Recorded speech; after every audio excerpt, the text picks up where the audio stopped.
filming a video, please vote for me. I'm Jeremy Johns. I approve this message. But I wanted to talk about the 40th anniversary panel at Star Wars Celebration because it was a very celebratory thing that I rarely get these days with Star Wars. You know, it started out, I'm not going to hit everything. I'm going to forget things. If you're like, you didn't talk about this, I'm sorry. It's just my human ADHD brain. Apologies in advance. But starts out, Warwick Davis introduces George Lucas.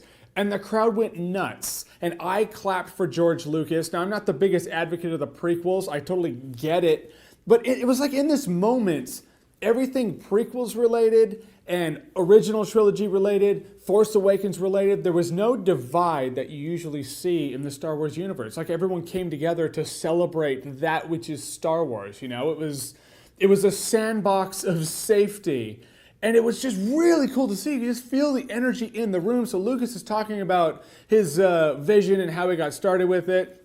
The rumor is true. He genuinely has a dog named Indiana. But it was really cool seeing him talk about how it all came to be. He was even a little more loose-lipped. It's like he sold the rights away. It's like, look, I'm not even attached to this. So he starts going on about like, the studios, when you sign with them, they want to take your entire life. And so it was interesting that he brought that up because I'd never heard that side of it before.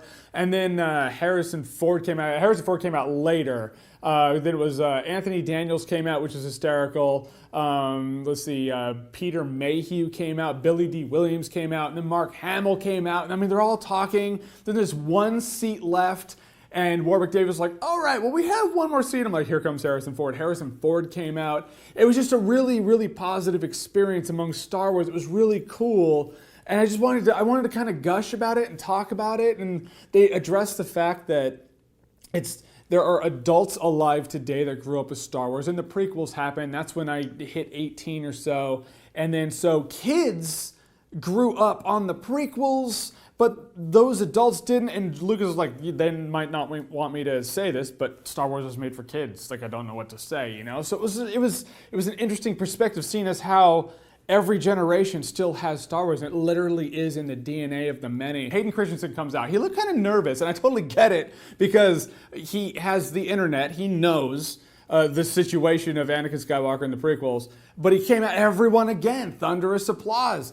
And it was really cool seeing, no matter what, this is what the event did, was you look at these two, and the script of the prequels and the execution that you might have problems with was all shed away. And in the end, you're looking at the fact of it's Anakin Skywalker and the Emperor. Like, that's who you're looking at. It was a very important thing. It was a very important part of Star Wars. It was a thing that I just kind of found absolution with, you know? So Hayden Christensen said a few words. He looked, you know, like, he looked kind of nervous. It was his first con, like his first since like 2002 or something like that. So I totally get it. Ian McDiarmid was really funny, and he was riffing back and forth, and you could tell he was like, yeah, I'll say some things about the way George Lucas directed and this and that, and how I got the role of the Emperor. Again, it was just, you literally see story time with these people. And it was, like I said, it was you weren't seeing the prequels. You were seeing the characters, how you might have wanted to see them. It was,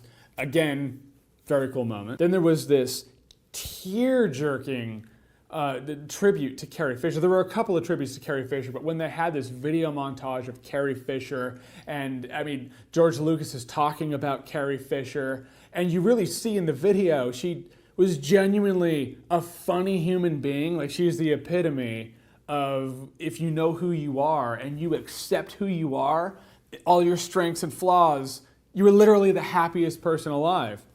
And she came across as someone like that. I just loved seeing that. And you realize how good of a human she was, and you start welling up and tearing. I mean, I got a knot in my throat that lasted 30 solid minutes. And I wanted to cry. I just wanted to like let it all go, like screw it. But then I'd miss out on a lot of it, and plus I'm, you know, in a crowd, so I didn't want to do it. But it was, you hear sniffle, sniffle, sniffles, not a dry eye in the house, it's all welling up, and then Carrie Fisher's daughter comes out and starts talking about Carrie Fisher, and at that point, it went from a celebration of the Star Wars legacy to the celebration of the legacy of a human being, and when you see a daughter giving tribute to her mother's life, who is no longer with us, it was a different thing entirely. At that point, if I just let it go like, yeah, go ahead, cry, I would have just straight up broken down.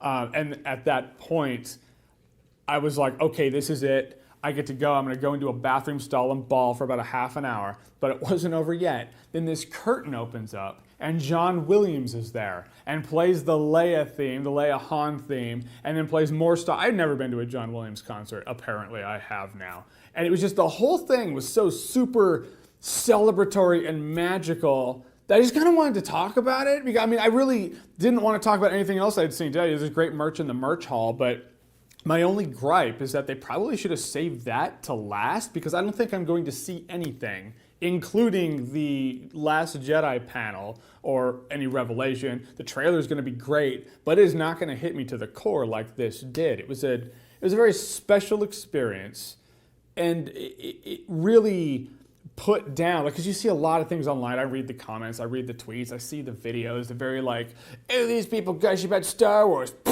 They're not intellectuals. Oh, these people like the prequels. They're stupid. These people like The Force Awakens. And all of it was literally put aside. It didn't exist for about an hour and a half.